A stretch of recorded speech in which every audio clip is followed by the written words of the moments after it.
బేసిక్గా ఇంకా సమయం పట్టాలి. ఇంకో 8 రోజుల ముందేనంటే ఈ నెల చివరాఖరికన్నా తెలంగాణ రాష్ట్రానికి నైరుతి ఋతుపవనాలు రావాల్సి ఉంటుంది. అప్పటి నుంచి పెద్ద ఎత్తున వర్షాలు కురవాల్సి ఉంటుంది, వర్షాకాలం మొదలు కావాల్సి ఉంటుంది. కానీ ఒక వారం రోజుల ముందుగానే నైరుతి ఋతుపవనాలు కేరళను తాకాయి. అంటే వారం రోజుల ముందే తెలంగాణను కూడా తాకే అవకాశం ఉంది. మరో 2-3 రోజుల్లో ఏపీని విస్తరించే అవకాశం కనబడుతోంది. ఈసారి దక్షిణాదిలోనే భారీగా వర్షపాతం నమోదు కాబోతోంది అని ఐఎండీ అధికారులు చెప్తున్నారు.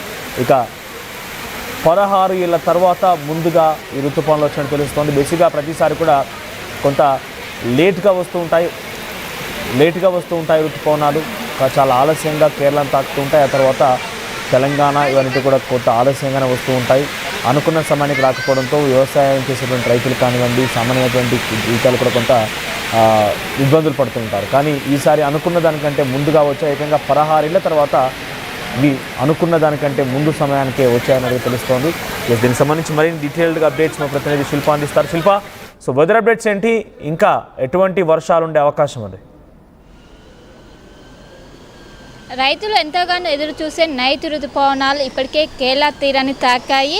కేరళ తీరాన్ని ఈరోజు తాకినట్లు కూడా భారత వాతావరణ శాఖ చెప్పింది. మరో 2 రోజుల్లో ఆంధ్రప్రదేశ్లో తీరాన్ని తాకే అవకాశాలు ఉన్నట్లు కూడా చెప్తుంది. దీనికి సంబంధించి మొత్తం కూడా అనుకూల పరిస్థితులు ఉన్నట్లు కూడా ప్రస్తుతం అయితే తెలుస్తుంది. జనరల్గా జూన్ 1వ తేదీన ఈ నైరుతి ఋతుపవనాలు అనేవి కేరళ తీరాన్ని తాకుతాయి. అప్పటి నుంచి మనం వర్షాకాలంగా పరిగణిస్తాం. కానీ ఈసారి ఎవరు ఊహించిన జనరల్గా ఐఎండీ ఈ నెల 28వ తారీఖు తాకుతాయి అంటూ కూడా అంచనా వేసింది. కానీ ఆ అంచనాలకు మించి 8 రోజుల ముందుగానే నైరుతి ఋతుపవనాలు ఇక్కడ కేరళ తీరాన్ని తాకాయి. ఈ సంవత్సరం వర్ష ప్రభావం ఎక్కువగా ఉండే అవకాశాలు ఉన్నట్లు కూడా వాతావరణ శాఖ చెప్పింది. ఈ సంవత్సరం అనేది కొంచెం వర్ష ప్రభావం ఏదైతే గడిచిన సంవత్సరంలో కొంచెం వర్షపాతం తక్కువగా నమోదైంది. కానీ ఈ సంవత్సరం అధికంగా నమోదయ్యే అవకాశాలు ఉన్నట్లు కూడా వాతావరణ శాఖ చెప్పింది. మొత్తం కూడా నైరుతి ఋతుపవనాలకు సంబంధించిన మొత్తం కూడా అనుకూల పరిస్థితులు ఉన్నట్లు కూడా ప్రస్తుతం అయితే చెప్తున్నారు. ఈ నెల 28న ఇటు తెలుగు రాష్ట్రాలను తాకిన అనంతరం దాన్ని వర్షాకాలంగా భావించాల్సి ఉంటుంది. మొత్తం మీద ఈసారి వర్ష ప్రభావాలు కూడా ఎక్కువ ఉన్నట్లు కూడా ప్రస్తుతం అయితే చెప్తున్నారు.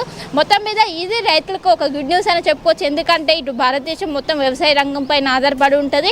అందరు రైతులు మొత్తం ఈ నైరుతి ఋతుపవనాల కోసం ఎదురు చూస్తుంటారు. కానీ ఈసారి వాళ్ళకి ఇది ఒక గుడ్ న్యూస్. ఎందుకంటే అనుకున్న దానికంటే ముందుగానే తాకింది. దట్టు ఈసారి వర్ష ప్రభావం అనేది ఎక్కువగా ఉంటుంది. గత సంవత్సరంతో పోల్చుకుంటే ఈ సంవత్సరం వర్ష ప్రభావం అనేది ఎక్కువగా ఉండే అవకాశాలు ఉన్నట్లు కూడా ఐఎండీ అంచనా వేస్తున్నాయి. సో మొత్తం మీద ఇది ఒక గుడ్ న్యూస్ అని చెప్పుకోవచ్చు. మొత్తం మీద ఈ నెల 28 నుంచి ఇటు తెలుగు రాష్ట్రాల్లో వర్షాకాలంగా భావించే అవకాశం ఉన్నట్లు కూడా చెప్తుంది. 28వ తారీఖు నుంచి ఇక్కడ తెలుగు రాష్ట్రాల్లో భారీ వర్షాలు పడేందుకు ఆస్కారం ఉన్నట్లు కూడా ఇప్పటికే చెప్పింది. సో మొత్తం మీద ఇప్పటికే అరేబియా మహాసముద్రంలో తాకిన అనంతరం వెంటనే కేరళ తీరాన్ని కూడా తాకాయి. ఇప్పుడు ఏదైతే ఐఎండీ అంచనా వేసిన దానికంటే ముందుగానే తాకడంతో ఈసారి వర్ష ప్రభావం అధికంగా ఉంటుంది. భారీ వర్షాలకు కూడా ఆస్కారం ఉండే అవకాశాలు ఉన్నట్లు కూడా ప్రస్తుతం అయితే తెలుస్తుంది. సో మొత్తం మీద ఇది ఒక గుడ్ న్యూస్గా అయితే చూడవచ్చు మనవచ్చు. రైట్, అంటే వాతావరణ శాఖ ఎటువంటి అలర్ట్ జారీ చేస్తుంది. మరోవైపుగా శక్తి తుఫాన్ కూడా పెద్ద ఎత్తున అల్లకల్లోలను సృష్టించే అవకాశం ఉంది. వారం రోజుల పాటుగా వర్షాలు కొడతాయని చెప్పారు. అంతలోనే ఈ శక్తి తుఫాన్ ముగియ కంటే ముందే ఋతుపవనాలు వచ్చే అవకాశం ఉందా? రైట్, ఖచ్చితంగా అలానే మనకు అవకాశాలు అయితే స్పష్టంగా కనిపిస్తున్నాయి. ఇప్పటికే ఒకవైపు కోస్తా తీరంలో అల్పపీడనం కొనసాగుతుంది. దాని ప్రభావం ఖచ్చితంగా ఉంటుంది. దాని ఎఫెక్ట్తోనే ఇప్పుడు మనకు గడిచిన వారం రోజుల నుంచి కూడా వెదర్ అనేది చాలా కూల్గా కనిపిస్తున్నాయి. కంప్లీట్గా ఉష్ణోగ్రతలు అన్నీ తగ్గిపోయాయి. సాధారణం కంటే తక్కువగా నమోదవుతున్నాయి. దీనికి తోడు నైరుతి ఋతుపవనాలు అనుకూలంగా మొత్తం కూడా వ్యాప్తి చెందుతున్న పరిస్థితులు కనిపిస్తున్నాయి. మరో 2 రోజుల్లో తెలుగు రాష్ట్రాలకి చేరుకున్న అనంతరం వితిన్ 1 వీక్లోనే మొత్తం తెలుగు రాష్ట్రాల మొత్తం కూడా విస్తరించిన అనంతరం భారీగా వర్షాలు నమోదయ్యే అవకాశాలు ఉన్నట్లు కూడా వాతావరణ శాఖ చెప్తుంది. ఇంకోవైపు ఇప్పుడు కూడా కంటిన్యూగా గడిచిన వారం రోజుల నుంచి కంటిన్యూగా వెదర్ అప్డేట్ అనేది కొనసాగుతుంది. ఒకవైపు ఆవర్తనం కావచ్చు, అదేవిధంగా అల్పపీడనం కొనసాగుతుంది. మొత్తం ఇప్పుడు ప్రస్తుతం ముందుగానే ఈసారి ముందస్తు వర్షాకాలంగా ప్రస్తుతం ఉన్న సిచ్యువేషన్ బట్టి అయితే భావించవచ్చు. ఒకవైపు వాతావరణ శాఖ అధికారులు కూడా అదే చెప్తున్నారు. గతంతో పోల్చుకుంటే ఈసారి నైరుతి ఋతుపవనాలకు అనుకూల పరిస్థితులు ఉన్నాయి. దానికి అనుగుణంగానే నైరుతి ఋతుపవనాలు వేగంగా ఇటు తెలుగు రాష్ట్రాల్లో కూడా వితిన్ 1 వీక్లోనే మొత్తం కూడా విస్తరించే అవకాశం ఉన్నట్లు కూడా చెప్తుంది. ఇంకోవైపు రాష్ట్రానికి వర్ష సూచన ఏదైతే అల్పపీడనం ఉందో అది కొనసాగుతుంది, ఇంకోవైపు నైరుతి ఋతుపవనం. సో మొత్తం మీద భారీ వర్షాలు పడే అవకాశం ఉన్నట్లు కూడా చెప్తున్నది. ఇంకా 2 రోజుల్లో ఈ నెల 28న ఇటు కోస్తాంధ్ర తీరాన్ని తాకిన అనంతరం ఇటు తెలుగు రాష్ట్రాల మొత్తం కూడా విస్తరిస్తుంది. అప్పుడు భారీగా వర్షాలు పడే అవకాశాలు ఉన్నట్లు కూడా ప్రస్తుతం అయితే తెలుస్తుంది. ఇప్పటికే కంటిన్యూగా గడిచిన వారం రోజుల నుంచి కంటిన్యూగా రెయిన్ అలర్ట్ అయితే కొనసాగుతుంది. దీనికి సంబంధించి అలర్ట్గా ఉండాలంటూ ఒకవైపు అటు రైతులకు కావచ్చు, ఇటు జిల్లా యంత్రాంగానికి కావచ్చు, ప్రతి ఒక్కరు కూడా సూచనలు జారీ చేస్తున్నారు. మొత్తం మీద ఈ రోజు అధికారికంగా భారత వాతావరణ శాఖ ప్రకటించింది కేరళ తీరాన్ని తాకింది. వితిన్ 1 వీక్లోనే మొత్తం ఏదైతే దేశవ్యాప్తంగా కూడా మొత్తం విస్తరించే అవకాశాలు ఉన్నట్లు కూడా తెలుస్తుంది. దీనికి సంబంధించి మొత్తం కూడా అనుకూల పరిస్థితులు గతంలో చూసుకున్నట్లయితే కొంచెం ప్రతికూల పరిస్థితులు ఏర్పడి కొంచెం లేటుగా అయ్యేది, కానీ ఈసారి మొత్తం అనుకూల పరిస్థితులు ఉన్నాయి. వర్షపాతం కూడా అధికంగా నమోదయ్యే అవకాశాలు ఉన్నట్లు కూడా చెప్తుంది. మొత్తం మీద మరి 2 రోజుల్లోనే ఇటు తెలుగు రాష్ట్రం తాకిన అనంతరం 1 వీక్లో మొత్తం తెలుగు రాష్ట్రాల వ్యాప్తంగా కూడా ఋతుపవనాలు విస్తరించాక అధికంగా వర్షాలు నమోదయ్యే అవకాశాలు ఉన్నట్లు కూడా తెలుస్తుంది. అండ్ ఈ లోపు కూడా మనకు వర్ష సూచన అనేది కంటిన్యూగా ఉన్నది. నైరుతి ఋతుపవనాలు కావచ్చు, అటు అల్పపీడన ప్రభావం కావచ్చు స్పష్టంగా కనిపిస్తుంది. సో మొత్తం మీద ఈ గడిచిన సంవత్సరంతో పోల్చుకుంటే ఈ సంవత్సరం వర్షాల ప్రభావం ఎక్కువగా ఉంటుందని కూడా ప్రస్తుతం అయితే వాతావరణ శాఖ అధికారులు అయితే అంచనా వేస్తున్నారు.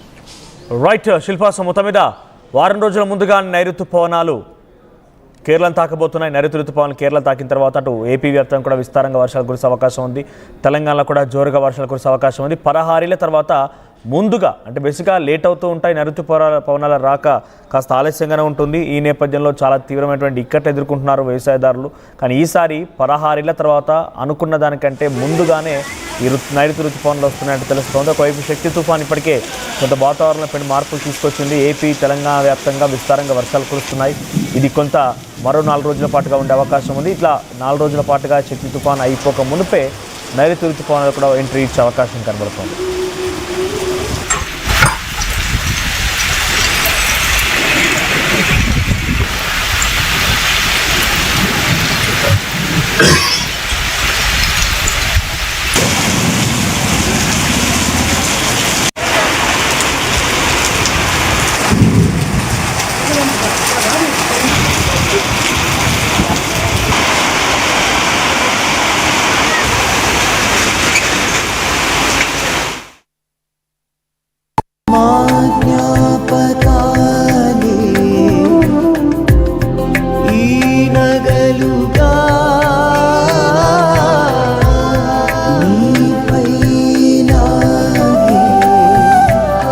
గౌరవాన్ని అమ్మలా కాపాడుతుంది.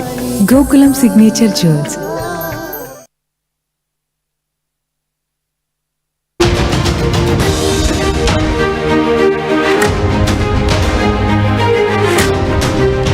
బ్రేకింగ్ న్యూస్ చూస్తున్నాం. కేరళని తాకాయి నైరుతి ఋతుపవనాలు. దీంతో 8 రోజుల ముందే కేరళను తాకినట్టుగా తెలుస్తోంది. అయితే బేసిక్గా ఇంకా సమయం పట్టాలి. ఇంకో 8 రోజుల ముందేనంటే ఈ నెల చివరాఖరికన్నా తెలంగాణ రాష్ట్రానికి నైరుతి ఋతుపవనాలు రావాల్సి ఉంటుంది. అప్పటి నుంచి పెద్ద ఎత్తున వర్షాలు కురవాల్సి ఉంటుంది, వర్షాకాలం మొదలు కావాల్సి ఉంటుంది. కానీ ఒక వారం రోజుల ముందుగానే నైరుతి ఋతుపవనాలు కేరళను తాకాయి. అంటే వారం రోజుల ముందే తెలంగాణ కూడా తాకే అవకాశం ఉంది. మరో 2-3 రోజుల్లో ఏపీని విస్తరించే అవకాశం కనబడుతోంది. ఈసారి దక్షిణాదిలోనే భారీగా వర్షపాతం నమోదు కాబోతోంది అని ఐఎండీ అధికారులు చెప్తున్నారు. ఇక 16 ఏళ్ల తర్వాత ముందుగా ఈ ఋతుపవనాలు వచ్చినట్టు తెలుస్తోంది. బేసిక్గా ప్రతిసారి కూడా కొంత లేట్గా వస్తూ ఉంటాయి ఋతుపవనాలు. చాలా ఆలస్యంగా కేరళను తాకుతూ ఉంటాయి. ఆ తర్వాత తెలంగాణ ఇవన్నీ కూడా కొంత ఆలస్యంగానే వస్తూ ఉంటాయి. అనుకున్న సమయానికి రాకపోవడంతో వ్యవసాయం చేసేటువంటి రైతులు కానివ్వండి, సామాన్యమైనటువంటి జీవితాలు కూడా కొంత ఇబ్బందులు పడుతుంటారు. కానీ ఈసారి అనుకున్న దానికంటే ముందుగా వచ్చాయి. ఏకంగా 16 ఏళ్ల తర్వాత ఇవి అనుకున్న దానికంటే ముందు సమయానికే వచ్చాయన్నది తెలుస్తోంది. దీనికి సంబంధించి మరిన్ని డీటెయిల్డ్గా అప్డేట్స్ మా ప్రతినిధి శిల్ప అందిస్తారు. శిల్ప, సో వెదర్ అప్డేట్స్ ఏంటి? ఇంకా ఎటువంటి వర్షాలు ఉండే అవకాశం ఉంది?